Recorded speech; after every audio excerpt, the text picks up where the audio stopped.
하나님의 말씀은 창세기 29장 31절에서 35절까지의 말씀인데 31절 한 구절만 읽도록 하겠습니다.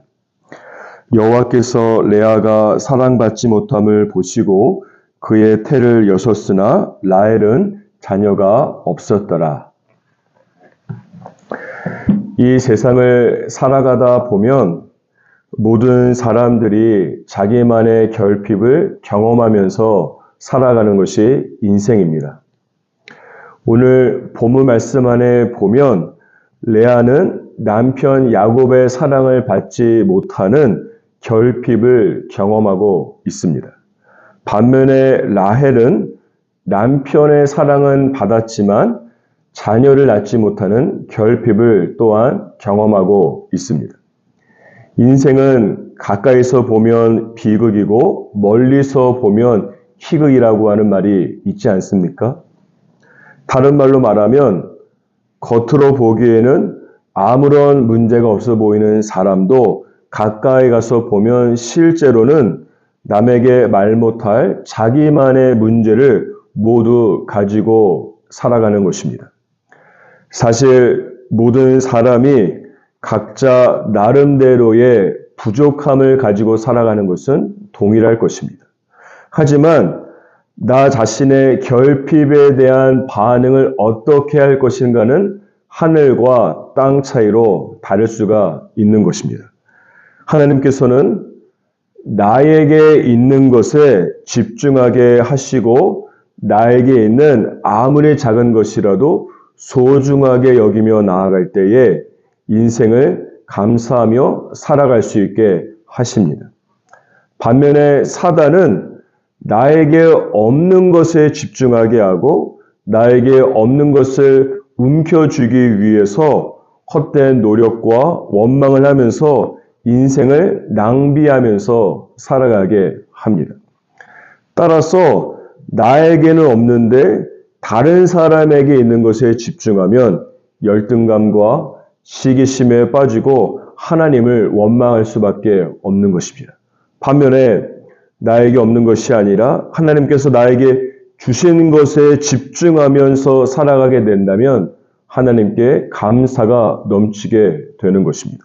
그러므로 데살로니가전서 5장 18절 말씀에 보면 범사에 감사하는 것이 너희를 향한 하나님의 뜻이라고 말씀하고 있는 것입니다.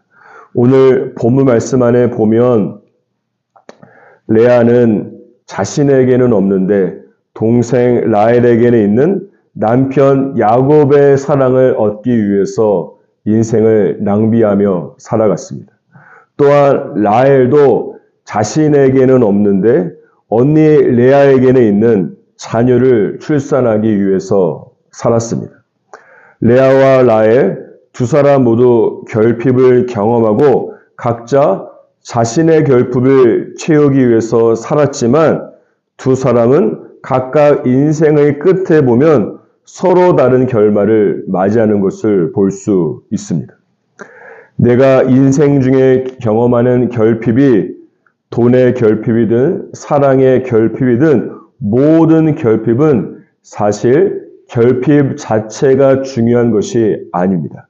하나님께서는 내가 경험하는 결핍을 통해서 영적인 사인과 영적 메시지를 그 결핍을 경험하는 사람에게 주시고 있습니다. 그것은 무엇인가 하면 결핍은 사실 결핍으로 인해서 힘든 것은 부인할 수 없는 사실이지만 그 가운데서도 영적 측면에서 본다면 하나님께서 크게 두 가지를 우리 안에 행하기를 원하시는 것입니다. 첫 번째, 결핍이 어떤 사람에게는 하나님을 깊이 만나고 있음에도 결핍을 이기고 있다고 한다면 그 사람에게는 그 결핍을 통해서 영적 능력을 주기 원하시는 것입니다. 대표적인 예로 바울을 들 수 있습니다. 고린도후서 12장 10절 말씀을 보면 그 말씀 마지막에 내가 약한 그때에 곧 강함이라고 말씀하고 있습니다. 이것은 사도 바울 또한 자신의 약함, 자신의 능력의 결핍을 경험하고 있었음을 말씀하는 것입니다. 하지만 사도 바울은 자신의 약함을 위해서 하나님께 기도하며 나아갈 때에 바로 강함을 경험한 것이 아니라 먼저 하나님을 깊이 만나게 되면서 강함으로 채워지게 된 것입니다. 결핍의 두 번째 영적 의미는 무엇인가 하면 내가 하나님을 지금 깊이 만나고 있지 못하다라고 하는 영적인 사인입니다. 대표적인 예로 오늘 본문 말씀에 나타난 레아를 그 예로 들 수 있습니다. 34절 말씀을 보시면 레아는 자신이 야곱의 아들을 많이 낳게 된다면 남편의 사랑을 받을 수 있을 것이라고 믿으면서 살아왔습니다. 그래서 말씀 안에 보면 레아는 라헬과의 경쟁에 이기기 위해서 아들을 넷이나 낳는 것을 볼 수 있지 않습니까? 특별히 34절 중반부에 보면 레아가 어떻게 고백하는가 하면 내가 나의 남편에게 세 아들을 낳았으니 내 남편이 지금부터는 나와 연합할 것이다라고 말하고 있습니다. 이와 같이 레아는 그녀 인생의 대부분의 시간들을 남편의 사랑을 얻기 위해서 살면서 결국 아들 6명과 딸 1명을 낳았습니다. 그런데 이런 레아의 마음에 한 가지 큰 영적 변화가 일어나고 있음을 내 아들들의 이름 속에서 발견할 수 있습니다. 31절에서 35절까지의 말씀을 보면 레아가 아이를 낳을 때마다 자신의 상황과 관련해서 아이들의 이름을 짓고 있습니다. 32절에 보면 레아가 큰 아들의 이름을 르벤이라고 부르고 있습니다. 그 뜻은 하나님께서 나의 괴로움을 돌보셨다라고 하는 의미가 됩니다. 33절에 보면 레아가 둘째 아들을 또 낳고서 이름을 시므온이라고 불렀습니다. 그 뜻은 하나님께서 자신이 남편의 사랑받지 못함을 들으셔서 아들을 주셨다라고 그런 의미를 가지고 있습니다. 그리고 34절에 보면 레아는 셋째 아들을 낳고서는 이름을 레위라 불렀는데 그 뜻은 내가 이제는 세 아들을 낳았으니 이제는 하나님께서 남편과 나를 연합하게 할 것이라고 하는 소망을 담고 있습니다. 그리고 레아는 넷째 아들을 낳게 되면서는 35절 말씀해 보시면 내가 이제는 여호와를 찬송할 것이라고 고백하고 있습니다. 레아가 첫째 아들에서 셋째 아들까지는 이름을 남편의 사랑을 갈망하면서 남편의 사랑과 관련해서 이 아이들의 이름을 지었습니다. 그런데 넷째 아들인 유다는 어떻습니까?